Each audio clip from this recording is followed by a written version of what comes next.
এটা তোমার সন্তান নয়। বেঈমান ইমানদারের সন্তান হয় না। ইন্নাহু আমালুন গায়রু সালিহ, এটা বেআমল সন্তান, বেআমল সন্তান, বেআমল সন্তান মুমিনের ইমানদারের সন্তান হয় না।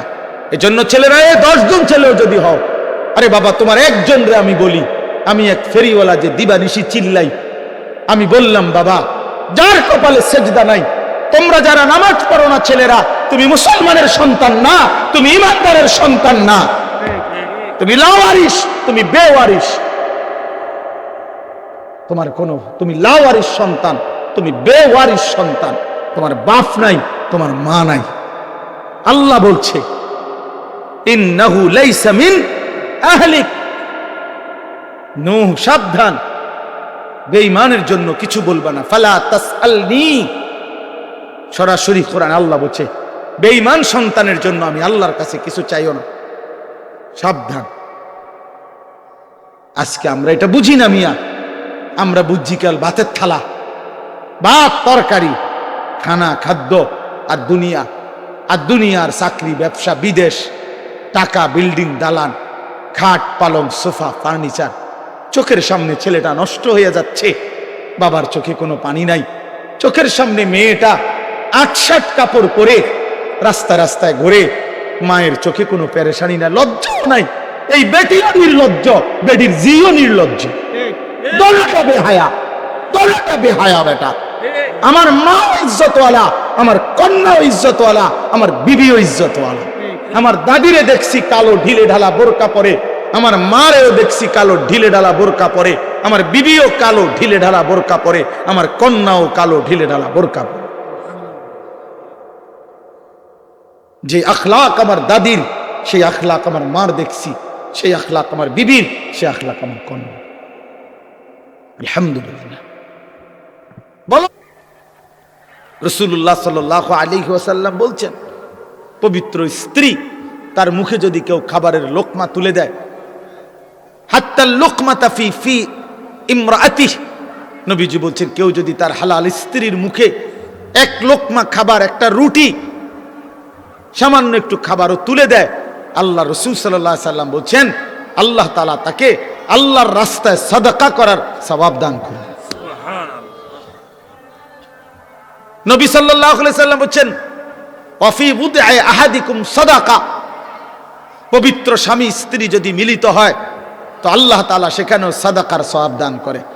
সাহাবী জিজ্ঞেস করছে ইয়া রাসূলুল্লাহ, মনের চাহিদা পূরণ করলেও সওয়াব হয়? আল্লাহর নবী বললেন সেটা যদি ভিন্ন অনুমতি নাই এমন নারীর সাথে যদি পূরণ করে সেখানে কি গুনাহ হয়? তিনি বললেন হ্যাঁ গুনাহ হয়। কয় তাহলে এখানেও নেকি হয়? সেখানে গুনাহ হইলে এখানে নেকি হয়। এজন্য বন্ধু, আল্লাহ তাআলা প্রত্যেক নিষিদ্ধ বিষয়ের বিপরীতে বৈধ হালাল পন্থা আল্লাহ রাখছেন। যিনি মদ হারাম করেছেন তিনি মধু হালাল করেছেন, যিনি সুদ হারাম করেছেন তিনি ব্যবসা হালাল করেছেন, যিনি ভিন নারী দেখা হারাম করেছেন তিনি বিবাহ হালাল করেছেন। এমন কোনো বিষয় নাই বান্দার যেটা চাহিদা আছে অথচ সেই চাহিদা পূরণের বৈধ কোনো পন্থা আল্লাহ দেন নাই। খোদার কসম, এমন চাহিদা মানুষের মধ্যে নাই, এটা হতে পারে না। কারণ প্রতিটি চাহিদাও দিছেন আল্লাহ, সেই চাহিদা পূরণের হালাল পন্থা নির্ধারণ করে দিছেন, সেটাও আল্লাহ, সেটাও আল্লাহ করছে। আজকে অনেক মা বোন হয়তো পর্দার আড়ালে আছেন, শুনতেছেন, আপনাদেরকেও বলি, বেপর্দা নারী, বেহায়া নারী, বেহায়া কন্যা, তার বাস্তবিক অর্থে সামাজিক কোনো মর্যাদা নাই। ইসলামের দৃষ্টিতে, মানবতার দৃষ্টিতে, ইনসাফের দৃষ্টিতে, বিবেকের দৃষ্টিতে তার কোনো সম্মান নাই, ইজ্জত নাই। বেপর্দা নারী তো শোপিস, উপভোগের পণ্য। বেপর্দা নারী তো প্রদর্শনের বস্তু, প্রদর্শনের বস্তু, যে নিজেকে প্রদর্শন করে বেড়ায়।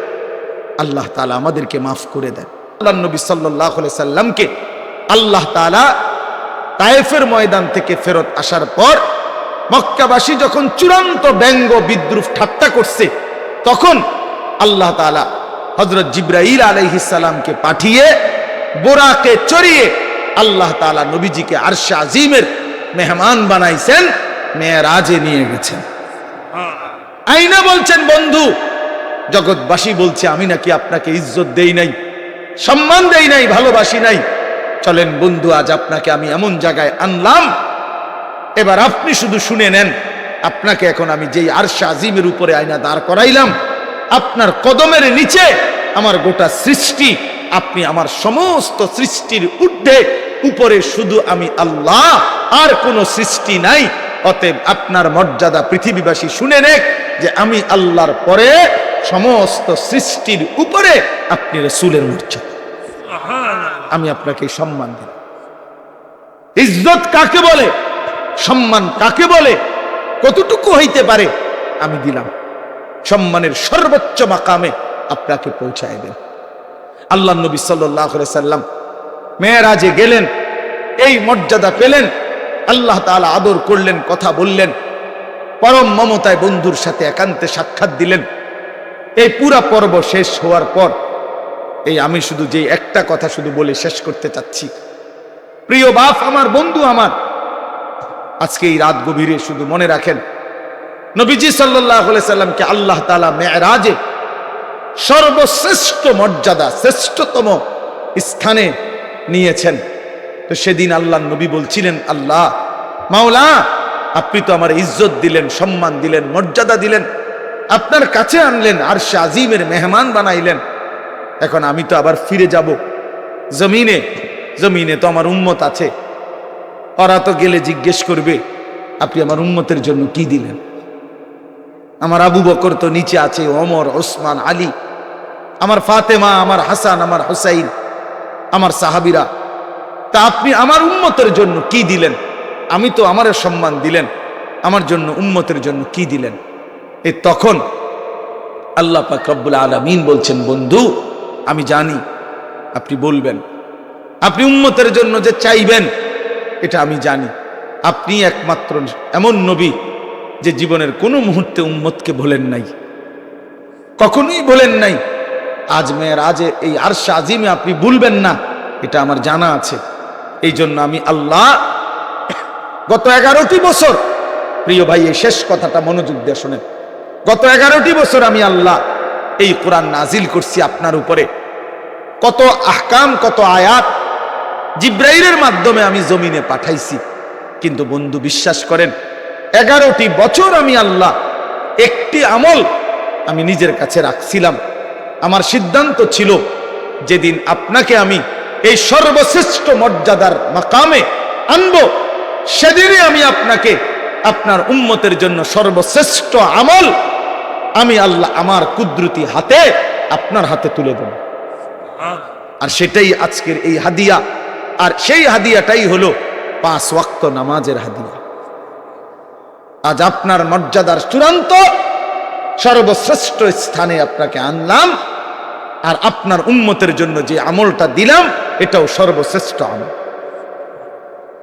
অতএব প্রিয় বন্ধু আমার, এবার আপনি শুধু এই কথাটাই বোঝেন, 5 ওয়াক্ত নামাজ দোস্ত নওজোয়ান, 5 ওয়াক্ত নামাজ এটা মেরাজের হাদিয়া, আরশে আজিমের হাদিয়া, মহান আল্লাহ পাকের স্বহস্তে দেওয়া হাদিয়া। নবীজির যেদিন মর্যাদার চূড়ান্ত মাকামে আল্লাহ নিছেন, সেদিন সর্বশ্রেষ্ঠ আমল আল্লাহ তাআলা হাদিয়া হিসাবে দিলেন। অতএব আল্লাহর প্রতি যার ভালোবাসা আছে, মেরাজের প্রতি যার ভালোবাসা আছে, নবীজির প্রতি যার ভালোবাসা আছে, আল্লাহর কসম 5 ওয়াক্ত নামাজ তার জীবনে বাধ্যতামূলক। যে জীবনে 5 ওয়াক্ত নামাজ নাই, সে আল্লাহকে চিনে না, সে রসুলকে চেনে না, সে ইসলামকেও চিনে না। 16 বছর সন্তানের পিছনে আপনি বললেন পোলারে পড়ালেখা করাইয়া শিক্ষিত বানাইলেন, যে সন্তান সেজদা দেয় না, মালিককে চিনে না, আল্লাহর কসম তাকে শিক্ষিত বানান নাই, বরং উপার্জনকারী প্রাণী বানাইছেন। তাকে কামাই রোজগারের কোন একটা সিস্টেম, কোন একটা নিয়ম শিখাইছেন পয়সা রোজগার করার। কিন্তু ইনসান মানুষ হয় নাই, মানুষ বলে তাকে সেজদা করে। জি, আল্লাহ তাআলা মানুষকে বানাইছেন এই সেজদার জন্য। অতএব যার কপালে সেজদা নাই সে মানুষ নয়, বরং কোরআন তাকে বলছে আনআম, চতুষ্পদ জন্তু, জানোয়ার। জানোয়ার বলছে। অতএব চলেন, হিসাব লাগান। আর নাই তো তর্ক করলে তর্ক করেন, আমি রাজি। আপনি প্রমাণ করে দেন মালিককে যে চিনে না সে মানুষ হয় কিভাবে, কোন যুক্তিতে, কোন যুক্তিতে বলেন? পৃথিবী ভোগ করতে হলে তো শিক্ষা দীক্ষা ছাড়াই হয়। বোবা মানুষও তো পৃথিবী ভোগ করে। যে বোবা সেও তো ভাত খায়, ঘুম যায়। বোবাও তো পেশাব পায়খানা করে, বোবাও তো বিয়ে করে, বোবারও তো বাচ্চা হয়। অন্ধ মানুষও তো বিয়ে করে, অন্ধ মানুষও তো দুনিয়া ভোগ করে। বধির মানুষ যে কানে শুনে না তো তো দুনিয়া ভোগ করে। প্যারালাইজড, পঙ্গু, অচল, প্রতিবন্ধী, পাগল, সেও তো খানা খায় বেটা, সেও তো দুনিয়া বাইচা রয়েছে। তো দুনিয়া ভোগ করা এটা আশ্চর্য কিছু মিয়া? দুনিয়া তো জন্তু জানোয়ার আমাদের চাইতে বেশি ভোগ করে। একটা হাতি 250 কেজি খাবার খায় একদিনে। একটা তিমি 200 জন মানুষের সমপরিমাণ খাবার এক বেলা খায়, একবার। একটি বাঘ, ভাল্লুক, সিংহ কোনদিন খোদার 12 মাসে কোনদিন ফাঙ্গাস তেলাপিয়া খায় না, প্রত্যেক বেলা গোশত খায়। কি মিথ্যা বললাম? তাহলে জন্তু জানোয়ার তো দুনিয়া আমাদের চাইতে বেশি ভোগ করে, আমাদের চাইতে বেশি ভোগ করে। বলেন, অতএব দয়া করে মনে রাখবেন এই শেষ কথা, 5 ওয়াক্ত নামাজ যে সন্তানকে শিখাইতে পারলেন না, আপনি সন্তানকে কিছুই শিখাইলেন না। আল্লাহর কোরআন যে সন্তানকে মুসলমানের ঘরে জন্ম নিয়ে বাবা মা মুসলমান হওয়ার পর, ছেলে মেয়ে মুসলমান হওয়ার পর, যেই বাপ মা তার সন্তানকে আল্লাহর কোরআন দেখে দেখেও শিখাইতে পারে নাই, পড়াইতে পারে নাই, পড়তে পারে না, ওই মা বাপ সন্তানকে উল্লেখযোগ্য কিছুই দিয়ে যাইতে পারে নাই। এই বাত্তরকারী বিল্ডিং এরই বাপ মূল্য করতে পারে। বহুত এতিম যে বাপ মরে গেছে জন্মের সময়, হেতে পরে 10 তলা বিল্ডিং করছে, এরকম বহুত। নারী ছবি মোবাইলে না আসা বন্ধ হয়ে যাক, যে কোনোভাবে ফেসবুক কন আর ইউটিউব কন কিছুতেই নারীর ছবি আসে না। 1 সপ্তাহের জন্য দেখবেন হাজার হাজার লাখ লাখ বড় মোবাইল, এগুলা দিয়ে মানুষে কটকুড়ি খাবে, কটকুড়ি। সম্পাপ্পি খাইব, সম্পাপ্পি চিনেন না? ওই সাদা সাদা সম্পাপ্পি, এইটি কটকুড়ি। অথবা পেঁয়াজ বেছে, বাঙ্গারি মাল বেছে। যে এই জন্য এটা দরকার। প্রিয় বন্ধু, প্রিয় বাবা, বুঝা উচিত একজন নারী অস্বীকার করার কোনো বিষয় না। পুরুষ যেমন আল্লাহর সৃষ্টি, নারীও আল্লাহর সৃষ্টি। নারীর প্রতি পুরুষের আসক্তি, পুরুষের প্রতি নারীর আসক্তি, এই আসক্তি, এই বন্ধন, এই প্রেম, এই ভালোবাসা, এই আন্তরিকতা, এই মহব্বত, এই হৃদয়ের টান, এটা যদি না থাকতো তো মানব প্রজন্ম আজকের এই পর্যন্ত আসতো না। মানুষের এই ক্রমধারা কি এখান পর্যন্ত? এক স্বামী স্ত্রীর পবিত্র বন্ধন, একে অপরের প্রতি অকৃত্রিম ভালোবাসা, স্বামী স্ত্রীর একান্ত মিলন। তো এইটুকুর বরকতে মহান আল্লাহর ইচ্ছায় প্রজন্ম এভাবে আগাইছে। তাহলে এটা তো দূষণীয় না, হালাল যেটা সেটা তো দূষণীয় না। রাসূলুল্লাহ সাল্লাল্লাহু আলাইহি ওয়াসাল্লাম বলছেন, পবিত্র স্ত্রী তার মুখে যদি কেউ খাবারের লোকমা তুলে দেয়, হাত্তা লোকমাতা ফি ফি ইমরাতিহ, নবীজি বলছেন কেউ যদি তার হালাল স্ত্রীর মুখে 1 লোকমা খাবার, একটা রুটি, সামান্য একটু খাবারও তুলে দেয়, আল্লাহ রাসূল সাল্লাল্লাহু আলাইহি ওয়াসাল্লাম বলছেন আল্লাহ তাআলা তাকে আল্লাহর রাস্তায় সাদাকা করার সওয়াব দান করেন। নবী সাল্লাল্লাহু আলাইহি ওয়াসাল্লাম বলছেন ওয়াফি বুদআ আহাদিকুম সাদাকা, পবিত্র স্বামী স্ত্রী যদি মিলিত হয় তো আল্লাহ তাআলা সেখানেও সাদাকার সওয়াব দান করে। সাহাবী জিজ্ঞেস করছে, ইয়া রাসূলুল্লাহ, মনের চাহিদা পূরণ করলেও সওয়াব হয়? আল্লাহর নবী বললেন, সেটা যদি ভিন্ন অনুমতি নাই এমন নারীর সাথে যদি পূরণ করে সেখানে কি গুনাহ হয়? তিনি বললেন, হ্যাঁ গুনাহ হয়। তাহলে এখানেও নেকি হয়। সেখানে গুনাহ হইলে এখানে নেকি হয়। এজন্য বন্ধু, আল্লাহ তাআলা প্রত্যেক নিষিদ্ধ বিষয়ের বিপরীতে বৈধ হালাল পন্থা আল্লাহ রাখছেন। যিনি মদ হারাম করেছেন তিনি মধু হালাল করেছেন, যিনি সুদ হারাম করেছেন তিনি ব্যবসা হালাল করেছেন, যিনি ভিন নারী দেখা হারাম করেছেন তিনি বিবাহ হালাল করেছেন। এমন কোনো বিষয় নাই বান্দার যেটা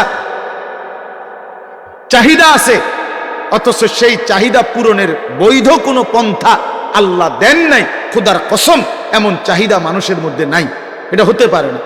কারণ প্রতিটি চাহিদাও দিছেন আল্লাহ, সেই চাহিদা পূরণের হালাল পন্থা নির্ধারণ করে দিছেন, সেটাও আল্লাহ করছে। আজকে অনেক মা বোন হয়তো পর্দার আড়ালে আছেন, শুনতেছেন, আপনাদেরকেও বলি, বেপর্দা নারী, বেহায়া নারী, বেহায়া কন্যা, তার বাস্তবিক অর্থে সামাজিক কোনো মর্যাদা নাই। ইসলামের দৃষ্টিতে, মানবতার দৃষ্টিতে, ইনসাফের দৃষ্টিতে, বিবেকের দৃষ্টিতে তার কোনো সম্মান নাই, ইজ্জত নাই।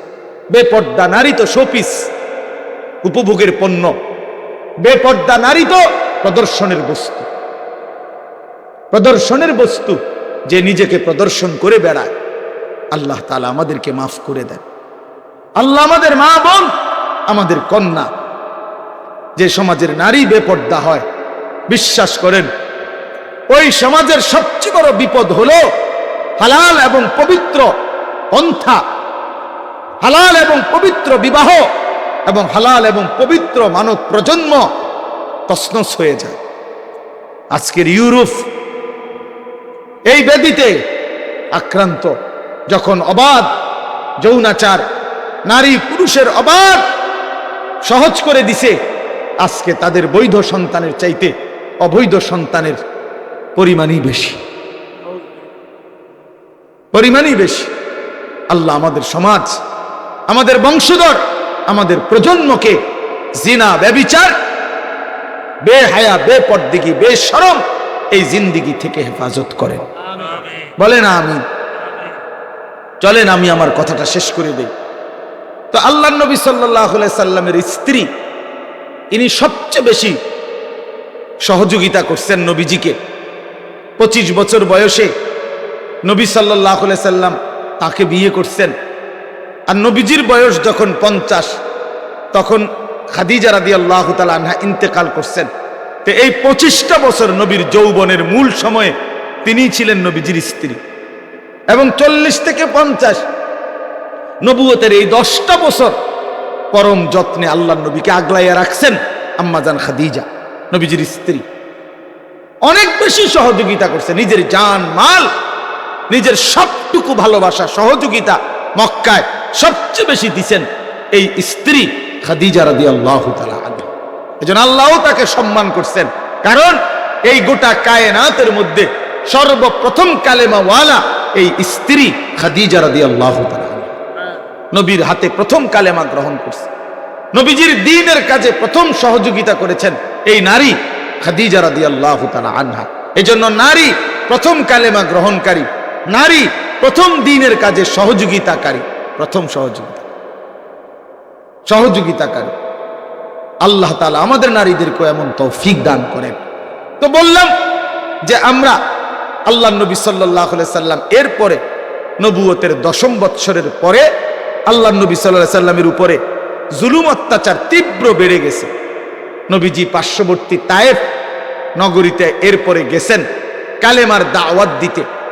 11 বছরের সময় সেখান থেকে একটা লোকও কালেমা গ্রহণ করে নাই। নবীজি ফিরে চলে আসছেন। তায়েফের কাফেররা পাথর মেরে অকাতরে আল্লাহ নবী সাল্লাল্লাহু আলাইহি সাল্লামকে বিতাড়িত করে দিছে। নবীজি রক্ত মাখা দেহ নিয়ে মক্কায় ফিরে আসছেন। এই সংক্ষেপ কথা হলো, নবীজি যখন তায়েফ থেকে ফিরে আসছে, তখন মক্কাবাসী নবীজিকে খুব বেশি বিদ্রুপ করছে যে মুহাম্মদ, আজকে 11টি বছর তুমি আমাদের দ্বারাও নির্যাতিত, আমরাও তোমারে বিতাড়িত করলাম, আবার তুমি তায়েফ গেলা, তায়েফেও কেউ তোমার কালেমা গ্রহণ করলো না, বাচ্চারাও তোমারে শেষ পর্যন্ত পাথর মারলো। এখন তুমি যে বলতেছ তোমার আল্লাহ আছে, আল্লাহ তোমারে ভালোবাসে, আল্লাহ তাআলা তোমারে মহব্বত করে, তোমার ইজ্জত কই, সম্মান কই, কই তোমার আল্লাহ? এইভাবে বিদ্রুপ করলে, ব্যঙ্গ ঠাট্টা মস্কারি করতে লাগছে।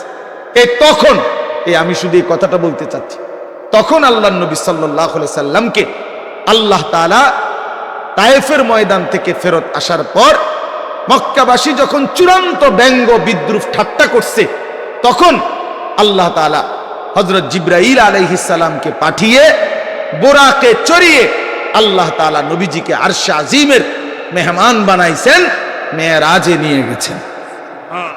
আইনা বলছেন, বন্ধু জগৎবাসী বলছে আমি নাকি আপনাকে ইজ্জত দেই নাই, সম্মান দেই নাই, ভালোবাসি নাই। চলেন বন্ধু, আজ আপনাকে আমি এমন জায়গায় আনলাম, এবার আপনি শুধু শুনে নেন। আপনাকে এখন আমি যেই আরশে আজিমের উপরে আয়না দাঁড় করাইলাম, আপনার কদমের নিচে আমার গোটা সৃষ্টি, আপনি আমার সমস্ত সৃষ্টির ঊর্ধ্বে, উপরে শুধু আমি আল্লাহ, আর কোনো সৃষ্টি নাই। অতএব আপনার মর্যাদা পৃথিবীবাসী শুনে নেক যে আমি আল্লাহর পরে সমস্ত সৃষ্টির উপরে আপনি রাসূলের মর্যাদা, আমি আপনাকে সম্মান দিই।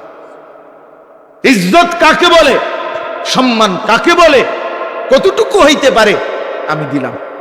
সম্মানের সর্বোচ্চ মাকামে আপনাকে পৌঁছায় দেন। আল্লাহ নবী সাল্লাল্লাহু আলাইহি সাল্লাম মেরাজে গেলেন, এই মর্যাদা পেলেন, আল্লাহ তাআলা আদর করলেন, কথা বললেন, পরম মমতায় বন্ধুর সাথে একান্তে সাক্ষাৎ দিলেন। এই পুরা পর্ব শেষ হওয়ার পর আমি শুধু যে একটা কথা শুধু বলে শেষ করতে চাচ্ছি, প্রিয় বাপ আমার, বন্ধু আমার, আজকে এই রাত গভীরে শুধু মনে রাখেন, নবীজি সাল্লাল্লাহু আলাইহি সাল্লামকে আল্লাহ তাআলা মেরাজে সর্বশ্রেষ্ঠ মর্যাদা, শ্রেষ্ঠতম স্থানে নিয়েছেন। তো সেদিন আল্লাহ নবী বলছিলেন, আল্লাহ মাওলা, আপনি তো আমার ইজ্জত দিলেন, সম্মান দিলেন, মর্যাদা দিলেন, আপনার কাছে আনলেন, আরশে আজিমের মেহমান বানাইলেন।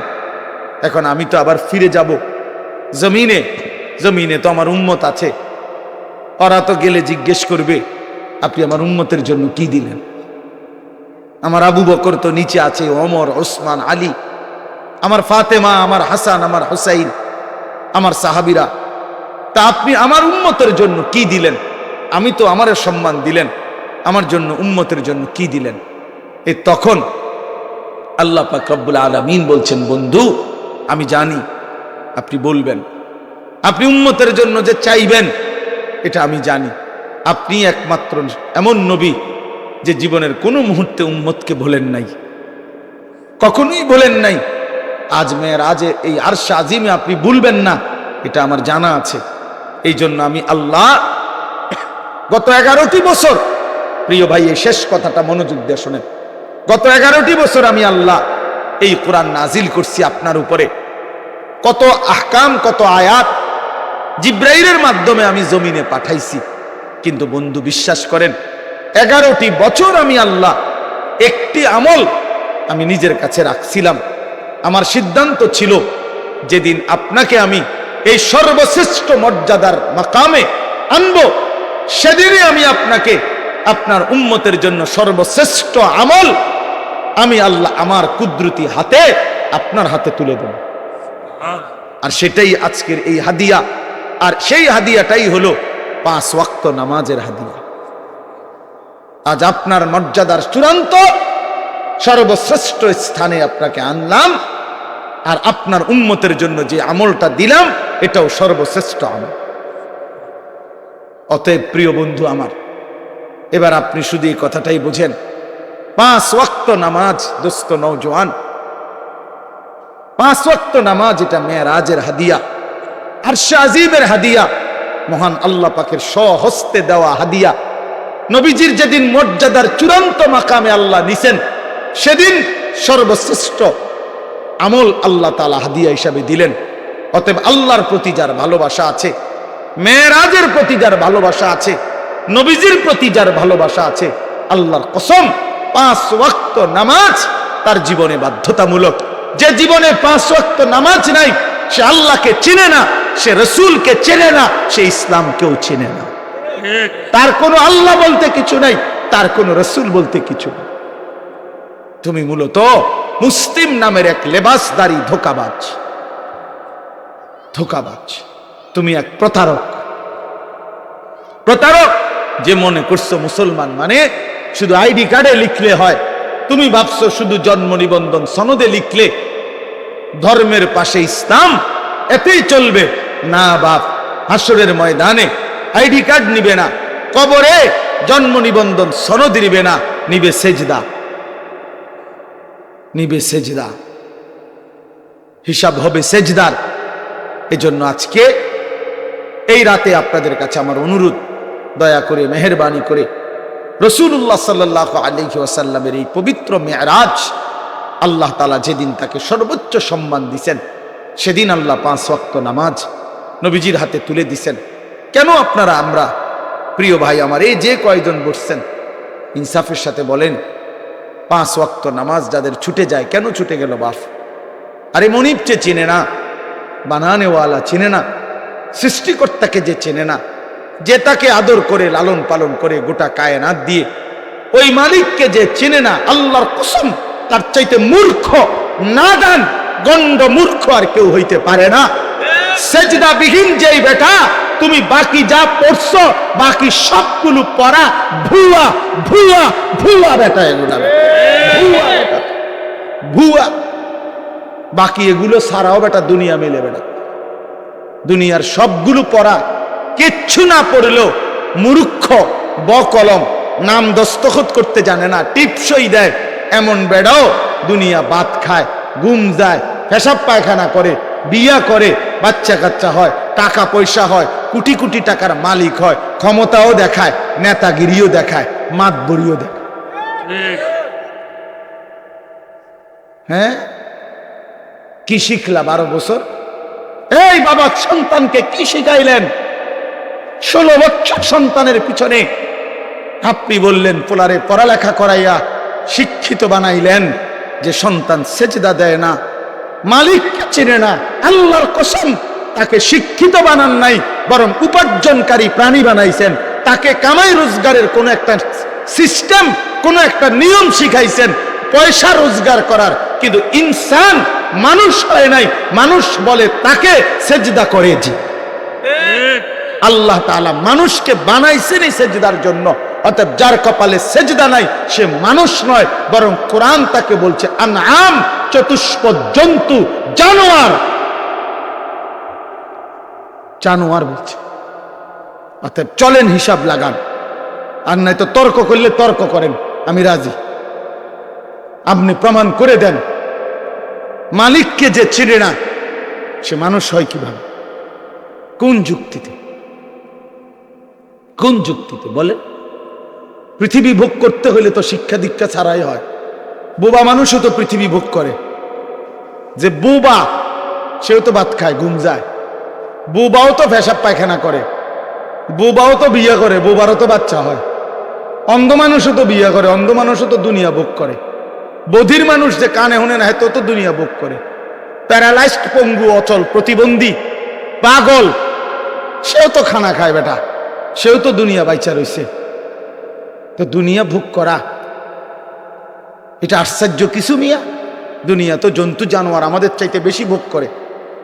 একটা হাতি 250 কেজি খাবার খায় একদিনে। একটা তিমি 200 জন মানুষের সমপরিমাণ খাবার এক বেলা খায়, একবার।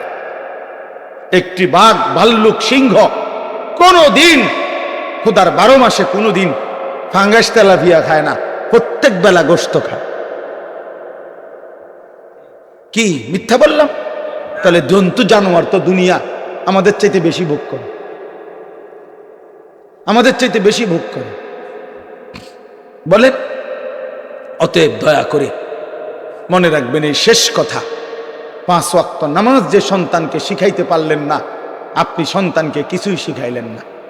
আল্লাহর কোরআন যে সন্তানকে মুসলমানের ঘরে জন্ম নিয়ে বাবা মা মুসলমান হওয়ার পর, ছেলে মেয়ে মুসলমান হওয়ার পর, যেই বাপ মা তার সন্তানকে আল্লাহর কোরআন দেখে দেখেও শিখাইতে পারে নাই, পড়াইতে পারে নাই, পড়তে পারে না, ওই মা বাপ সন্তানকে উল্লেখযোগ্য কিছুই দিয়ে যাইতে পারে নাই।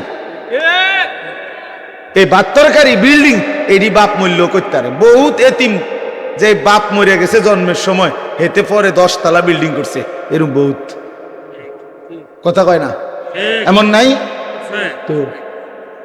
তাইলে বাপ মরলেও ভাত খাওন যায়, বাপ মরলেও বিয়ে করন যায়, এটি কোনো আসছে আমনে না? আমি আমার 3 ফুট বিয়ে করাইছি, আপনি মরে আছেন 3 ফুট সুন্দর মতে টাইম মতো বিয়ে করব, আপনি কবরের বিয়ে খাইয়েন। আপনি শুধু শুধু হুদা কামে আমি বেউকুফে পাইছি আপনারে। আমি থাকতে যদি জিফুতরে গদ দুয়ার, আমি থাকতে যদি 3 তালাটার সাড্ডা দিয়ে যাইতে পারতাম, আমি থাকতে যদি 4 তালার কামটা ধরাই দিয়ে যাইতে পারতাম, ময়রাও শান্তি পাইতাম। হ্যাঁ অবশ্যই, যে 4 তালা কাম শেষ করে গেছে তার কবরে তো নিয়ামতে বইরে রাখছে একদম। ফেরেস্তা তো তার লেগে আপেল মালটা লইয়া বইয়া রয়েছে। আপনার চিন্তা কি? আর আপনি বিল্ডিং 4 তালা, ফেরেস্তা তো আপনার কবরে একের প্রথমেই তো আপেল মালটা দিব যে চাচা আপনি ধন্যবাদ, ভাগ্যবান, আপনি 4 তালা শেষ করে আইছেন। আপনার মতো কপাল কার কপালে মিলছে? ওটা বিল্ডিং এর হিসাব দেয়, ফুতের হিসাব দেয়, ভাত তরকারির হিসাব দেয়, খাট পালং আর সোফা ফার্নিচারের হিসাব দেয়। হুজুর আল্লাহ রহমতে আমনগো দোয়ায় জিফুতের লাগিয়া দেবীর দ্বারে 10 শতক জাগা লইছি, আমি নিজে থাইকে কাম ধরাইছি। একটা ইট মিস্ত্রির বাপের ক্ষমতা নাই 2 নম্বর দিবে, জাগাত খারাইয়াছিলাম, নিজে গিয়া ময়মনসিংহের বালু আনছি, টাকের লগে সারা রাইতাছিলাম। আল্লাহু আকবার, কত বড় কফা! আল্লাহু আকবার, টাকের লগে সারা রাত বালু আনছি। আবার বাইতাই না বালুরে ধুইছে, বালুরে ধুইয়া এরপরে আস্তর করছে যাতে করে বালুর মধ্যে কোনো বালু না থাকে।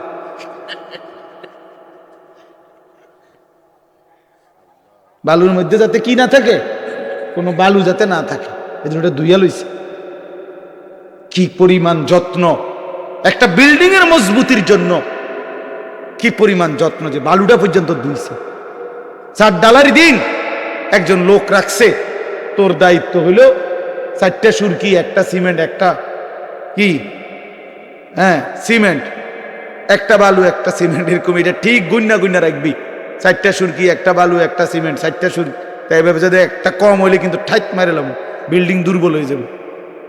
বিল্ডিং এত মজবুত, ছাদ এত মজবুত, নিজে থেকে পানি দিছে 15 দিন 20 দিন, সাইডের ওয়ালগুলো গাচ্ছে মিস্ত্রি, নিজে থেকে পানি দিচ্ছে। হায় রে মুসলমান, একটা বিল্ডিং এর জন্য এই পরিমাণ ঘাম জড়াইলেন, সেই বিল্ডিং এ যে সন্তানটা ঘুমায় সে খোদার 365 দিনে কোনদিন মুসলমানের বাচ্চা 16 বছর বয়সে, কোনদিন 14 বছরের ছেলে মেয়েটা কোনদিন 365 দিনে ফজরের নামাজ পড়ে না, এমন ঘরে ঘুমায়।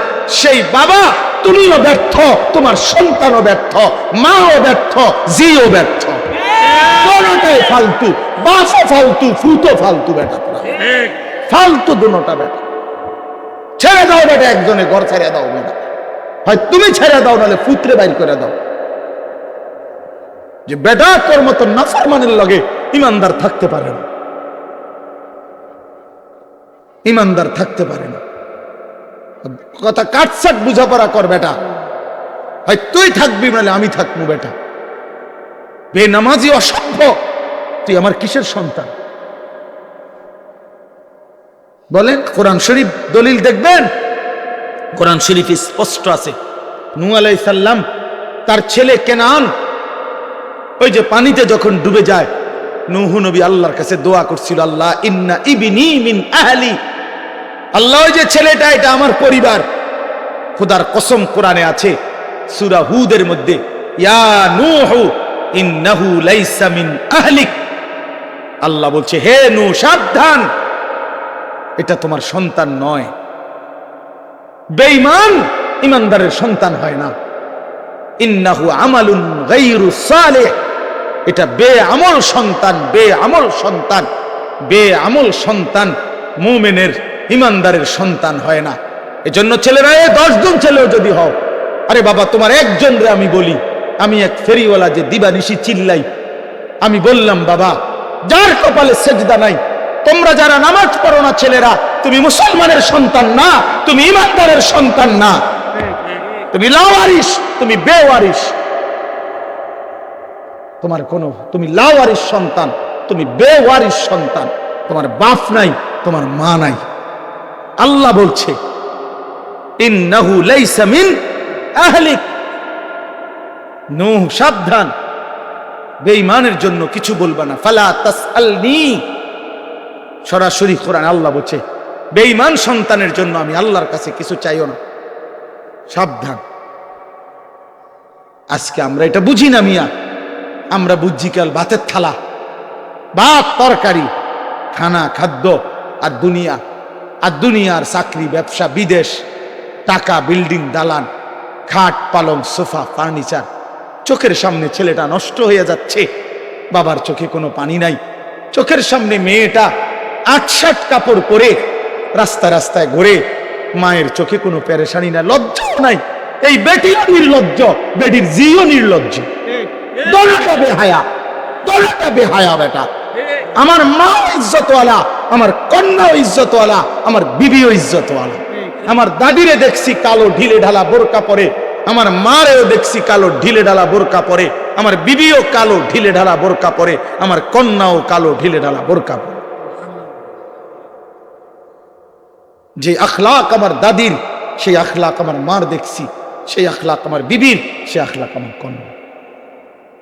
আলহামদুলিল্লাহ। বলো মিয়া, ওই মা কিসের মা? যে মায়ের চোখের সামনে 16 বছরের মেয়েটা এতটা টাইট কাপড় পরে, একটা এফরনও নাই, একটা ঢিলে ঢালা কোনো পোশাক নাই। সে বোঝে না এই মহিলা যে তার মেয়েটারে রাস্তায় কে দেখবে। বেটি তুমি সিরা খাও, তুমি ভাত খাও না, তুমি বোঝো না তোমার মাইয়ারে দেখবে কে? রাস্তার লম্পট ছেলেরা দেখে কি মন্তব্য করবে? এটা কি বুঝার কিছু বাকি আছে? কেউ না বুঝার কিছু আছে এটার মধ্যে? তাহলে আপনি এই কথাটা, এই বাংলা কথাটা বুঝেন না আপনি? না না, মেয়ে শিক্ষিত হইতে আছে। আরে বাপরে, শিক্ষিত ইংরেজি কয়, ইংরেজি কয়, কবিতা কয়, 2 little black birds sitting on a wall, one called Peter, one called Paul. দুইটা কাউয়া বসছে একটা ওয়ালের উপরে, একটা কাউয়ার নাম হইল পিটার, আর একটার নাম হইল পল। আমি বলি একটা কাউয়ার নাম হইল লোটা, আর একটা কাউয়ার নাম হইল বদনা। এই হলো দুইটা কাউয়া। এটাই তো অর্থ কবিতা। এটা অর্থ না? বলো না সিয়াম, এটার অর্থ কি? 2 little black birds অর্থ কি? ছোট দুইটা কাউয়া সিটিং অন এ ওয়াল, ওয়ালে বইছে। আর তো কাউয়া ওয়ালে বইলে কি, সালে বইলেই কি? তোমার কিতা, তোমার ফুতের কিতা? এটা কি শিখছে? এটা কি শিখলোটা কি? এনে কাউয়া বইছে বলে ওয়ালে। আর আমার ইমানদার সন্তান শিখবে কালেমা লা ইলাহা ইল্লাল্লাহ, লা ইলাহা ইল্লা, বলবে সারা কায়নাত কিচ্ছু নাই, আছে শুধু একজন, তিনি আমার আল্লাহ। अगरचे बुत हैं जमात की आस्तीनों में, मुझे है हुक्म खुदा ला इलाहा इल्लल्लाह। আল্লামা ইকবাল বলছে, শোনো ইমানদার কেমন হয়? যে তিনি বলেন মোমেন হবে সে মূর্তির স্তূপের উপরে যদি কাউকে দাঁড় করায় দেয়, মনে করেন মূর্তির স্তূপ দিয়া এটার উপরেও যদি কালেমাওয়ালা মোমেনকে দাঁড় করায়, মোমেন মূর্তির স্তূপের উপরে দাঁড়িয়েও বলবে লা ইলাহা ইল্লাল্লাহ।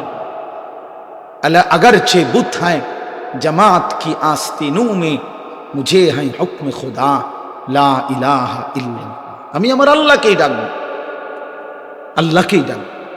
এই জন্য ওই আগের কথা মনে রাখবেন, কোরআনের ভিত্তিতে ঐক্যবদ্ধ, হক যেটা সেটাই আমার গ্রহণযোগ্য।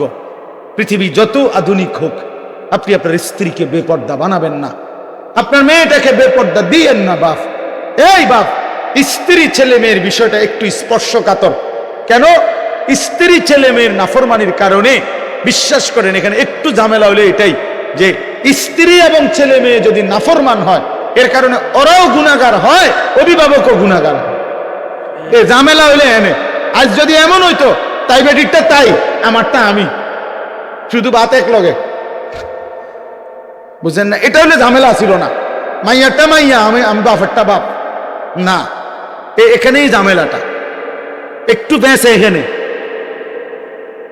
এখানে দায়িত্ব আল্লাহ নবী সাল্লাল্লাহু আলাইহি সাল্লাম বলছে ফাররাজুলু রাইন আলা আহলি বাইতিহি, প্রত্যেক পুরুষ তার পরিবারের সদস্যদের ব্যাপারে জিম্মাদার, অহুয়া মাসউলুন আনহুম, খোদার কসম এটা বুখারী মুসলিমের হাদিস।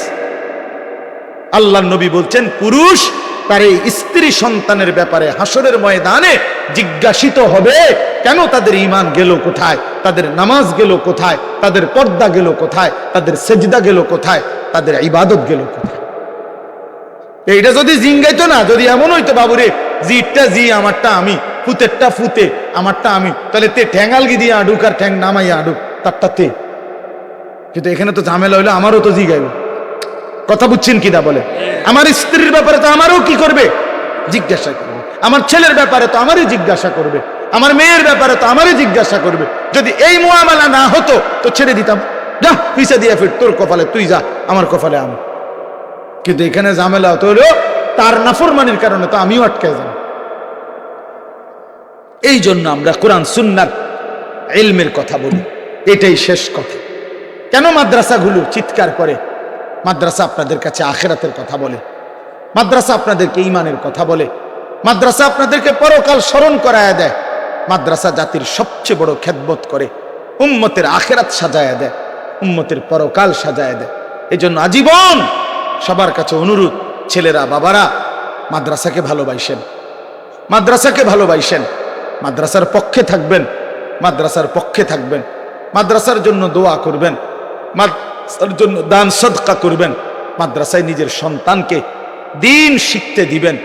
আল্লাহ তাআলা এই দেবিদ্যার দারুল উলুম মাদ্রাসা কবুল করে নেন। আমার প্রিয় শ্রদ্ধেয় হযরত মাওলানা আবু তাহের সাহেব দামাত বারাকাতুহুমুল আলিয়া, দেবিদ্দারের সমস্ত আলেমদের মধ্যে, মুরব্বীদের মধ্যে উনি একজন অন্যতম মুরব্বী আলেম। দেবিদ্দারের বিভিন্ন দ্বীনি সংগঠন, দ্বীনি কার্যক্রমের মধ্যে প্রথম সারিতে যাদের নাম, তিনি একজন। আলহামদুলিল্লাহ সবসময় আমগরে মহব্বত করে, স্নেহ করে, যার কারণে ওনার ছেলে বশির, সে আমারে অনেক মহব্বত করে। এই সব মিলাইয়া আমরা চেষ্টা করি প্রায় প্রতি বছরই, আজকে কয়েক বছর যাবৎ আপনাদের এই মাহফিলে আসতে, মুখ দেখতে যদি সাইততালার কামটা ধরাই দিয়ে যাইতে পারতাম, ময়রাও শান্তি পেতাম। হ্যাঁ অবশ্যই, যে সাইততালা কাম শেষ করে গেছে তার কবরে তো নিয়ামতে বইরে রাখছে একদম। ফেরেস্তা তো তার লাগে আপেল মালটা লইয়া বইয়া রয়েছে। হ্যাঁ আপনার চিন্তা কি, আর আপনি বিল্ডিং সাইততালা, ফেরেস্তা তো আপনার কবরে একের প্রথমেই তো আপেল মালটা দিব যে চাচা আপনি ধন্যবাদ, ভাগ্যবান আমনে সাইততালা শেষ করে আইছে। আমনের মতো কপাল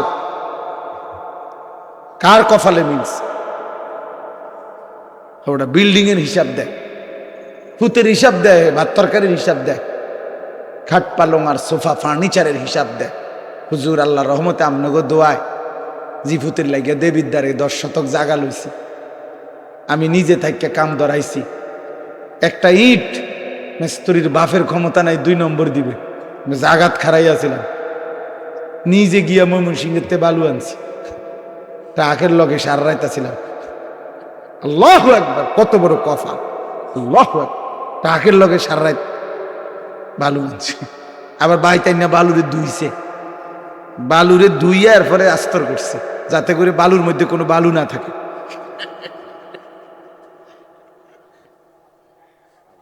বালুর মধ্যে যাতে কি না থাকে, কোনো বালু যাতে না থাকে, এই জন্য ওটা ধুইয়া লইছে।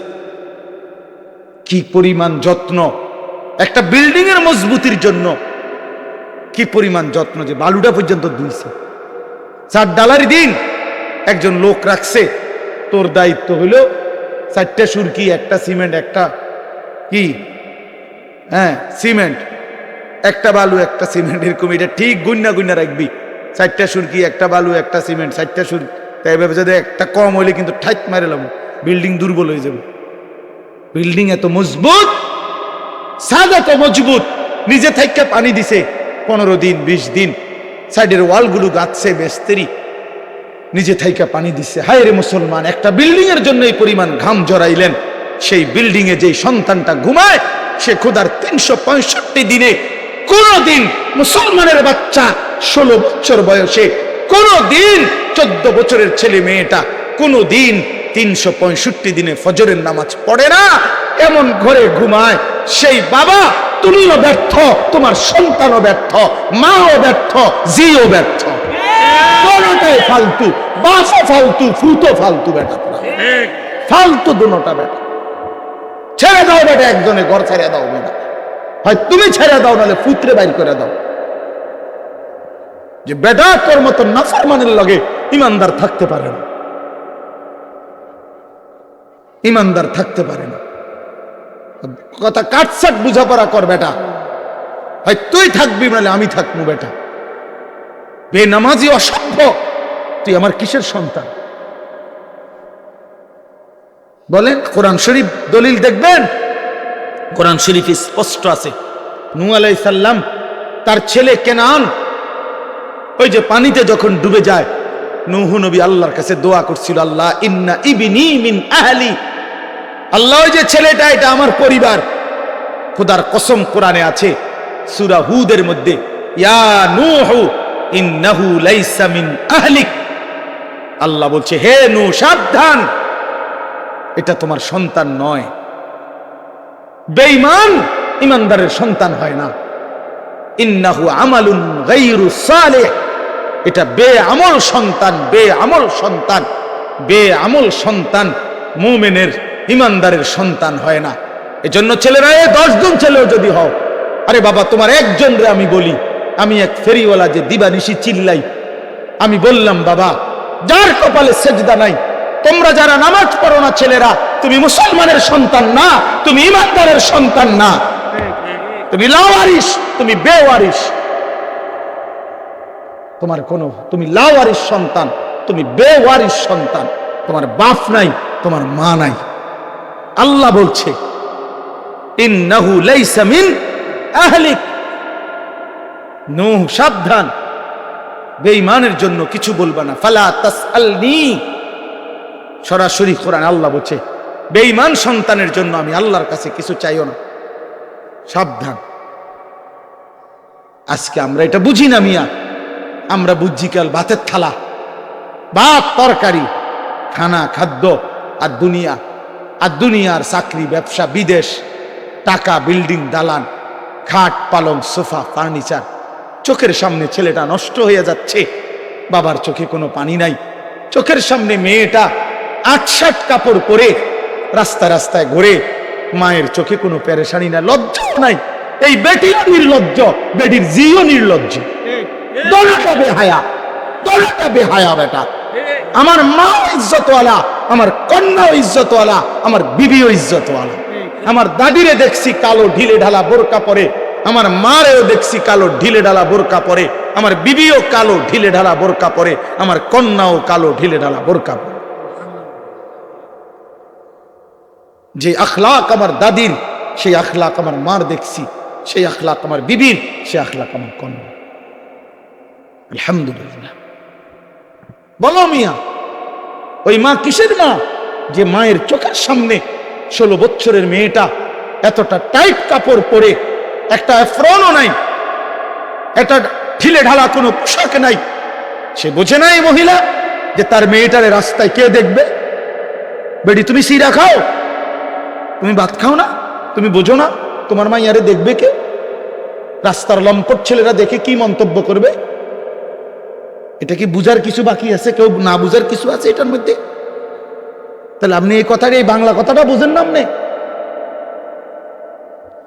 না না, মেয়ে শিক্ষিত হইতে আছে। আরে বাপরে, শিক্ষিত ইংরেজি কয়, ইংরেজি কবিতা কয়, 2 little black birds sitting on a wall, one called Peter, one called Paul. 2টা কাউয়া বসছে একটা ওয়ালের উপরে, একটা কাউয়ার নাম হইল পিটার, আর একটার নাম হইল পল। আমি বলি একটা কাউয়ার নাম হইল লোটা, আর একটা কাউয়ার নাম হইল বদনা। এই হলো 2টা কাউয়া। এটাই তো অর্থ কবিতা। এটা অর্থ না, বলো না সিয়াম, এটার অর্থ কি? 2 little black birds অর্থ কি? ছোট 2টা কাউয়া সিটিং অন এ ওয়াল, ওয়ালে বইছে। আর তো কাউয়া ওয়ালে বইলে কি, সালে বইলেই কি? তোমার কিতা, তোমার ফুতের কিতা? এটা কি শিখছে? এটা কি শিখলোটা কি? এনে কাউয়া বইছে বলে ওয়ালে। আর আমার ইমানদার সন্তান শিখবে কালেমা লা ইলাহা ইল্লাল্লাহ, লা ইলাহা ইল্লা, বলবে সারা কায়নাত কিচ্ছু নাই, আছে শুধু একজন, তিনি আমার আল্লাহ। अगरचे बुत हैं जमात की आस्तीनों में, मुझे है हुक्म खुदा ला इलाहा इल्लल्लाह। আল্লামা ইকবাল বলছে, শোনো ইমানদার কেমন হয়, যে তিনি বলেন মোমেন হবে সে মূর্তির স্তূপের উপরে যদি কাউকে দাঁড় করায় দেয়, মনে করেন মূর্তির স্তূপ দিয়া এটার উপরেও যদি কালেমাওয়ালা মোমেনকে দাঁড় করায়, মোমেন মূর্তির স্তূপের উপরে দাঁড়িয়েও বলবে লা ইলাহা ইল্লাল্লাহ। अला अगरचे बुत हैं जमात की आस्तीनों में, मुझे है हुक्म खुदा ला इलाहा इल्लल्लाह। আমি আমার আল্লাহকেই ডাকবো, আল্লাহকেই ডাকবো। এই জন্য ওই আগের কথা মনে রাখবেন, কোরআনের ভিত্তিতে ঐক্যবদ্ধ, হক যেটা সেটাই আমার গ্রহণযোগ্য। পৃথিবী যত আধুনিক হোক, আপনি আপনার স্ত্রীকে বেপর্দা বানাবেন না, আপনার মেয়েটাকে বেপর্দা দিয়েন না। বাপ, এই বাপ, স্ত্রী ছেলে মেয়ের বিষয়টা একটু স্পর্শকাতর। কেন? স্ত্রী ছেলে মেয়ের নাফরমানির কারণে, বিশ্বাস করেন এখানে একটু ঝামেলা হলে এটাই যে স্ত্রী এবং ছেলে মেয়ে যদি নাফরমান হয়, এর কারণে ওরাও গুনাহগার হয়, অভিভাবকও গুনাহগার হয়। এই ঝামেলা হইলে এনে, আজ যদি এমন হইতো তাই বেটিরটা তাই, আমারটা আমি, শুধু বাত এক লগে, বুঝলেন না? এটা হলে ঝামেলা ছিল না, মাইয়ারটা মাইয়া, আমি বাপেরটা বাপ না। এখানেই ঝামেলাটা একটু বেঁচে, এখানে দায়িত্ব। আল্লাহ নবী সাল্লাল্লাহু আলাইহি সাল্লাম বলছে, ফাররাজুলু রাইন আলা আহলি বাইতিহি, প্রত্যেক পুরুষ তার পরিবারের সদস্যদের ব্যাপারে জিম্মাদার, অহুয়া মাসউলুন আনহুম, খুদার কসম এটা বুখারী মুসলিমের হাদিস। আল্লাহ নবী বলছেন, পুরুষ তার এই স্ত্রী সন্তানের ব্যাপারে হাসরের ময়দানে জিজ্ঞাসিত হবে, কেন তাদের ঈমান গেল কোথায়, তাদের নামাজ গেল কোথায়, তাদের পর্দা গেল কোথায়, তাদের সেজদা গেল কোথায়, তাদের ইবাদত গেল কোথায়। এইটা যদি জিঙ্গাইতো না, যদি এমন হইতো বাবুরে জিটটা জি আমারটা আমি, ফুতেরটা ফুতে আমারটা আমি, তাহলে তে ঠ্যাঙ্গালগি দিয়ে আডুক আর ঠ্যাং নামাইয়া আডুক তারটা তে। কিন্তু এখানে তো ঝামেলা হইলো, আমারও তো জিগাইব। কথা বুঝছেন কিনা বলে? আমার স্ত্রীর ব্যাপারে তো আমারও কি করবে, জিজ্ঞাসা করবে। আমার ছেলের ব্যাপারে তো আমারই জিজ্ঞাসা করবে, আমার মেয়ের ব্যাপারে তো আমারই জিজ্ঞাসা করবে। যদি এই মুআমালা না হতো তো ছেড়ে দিতাম, যা পিছা দিয়ে ফির, তোর কপালে তুই যা, আমার কপালে আমি। কিন্তু এখানে ঝামেলা হতো হলো তার নাফরমানির কারণে তো আমিও আটকায় যাব। এই জন্য আমরা কোরআন সুন্নাহর ইলমের কথা বলি, এটাই শেষ কথা। কেন মাদ্রাসাগুলো চিৎকার করে? মাদ্রাসা আপনাদের কাছে আখিরাতের কথা বলে, মাদ্রাসা আপনাদেরকে ঈমানের কথা বলে, মাদ্রাসা আপনাদেরকে পরকাল স্মরণ করায়া দেয়, মাদ্রাসা জাতির সবচেয়ে বড় খেদমত করে, উম্মতের আখিরাত সাজায়া দেয়, উম্মতের পরকাল সাজায়া দেয়। এই জন্য আজীবন সবার কাছে অনুরোধ, ছেলেরা বাবারা মাদ্রাসাকে ভালোবাসেন, মাদ্রাসাকে ভালোবাসেন, মাদ্রাসার পক্ষে থাকবেন, মাদ্রাসার পক্ষে থাকবেন, মাদ্রাসার জন্য দোয়া করবেন, মাদ্রাসার জন্য দান সদকা করবেন, মাদ্রাসায় নিজের সন্তানকে দিন শিখতে দিবেন। আল্লাহ তাআলা এই দেবিদ্দার দারুল উলুম মাদ্রাসা কবুল করে নেন।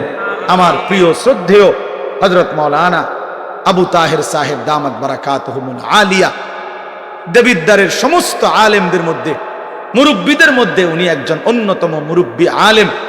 দেবিদ্দারের বিভিন্ন দ্বীনি সংগঠন, দ্বীনি কার্যক্রমের মধ্যে প্রথম সারিতে যাদের নাম, তিনি একজন। আলহামদুলিল্লাহ, সবসময় আমগরে মহব্বত করে, স্নেহ করে, যার কারণে ওনার ছেলে বশির, সে আমারে অনেক মহব্বত করে। এই সব মিলাইয়া আমরা চেষ্টা করি প্রায় প্রতি বছরই, আজকে কয়েক বছর যাবৎ আপনাদের এই মাহফিলে আসতে।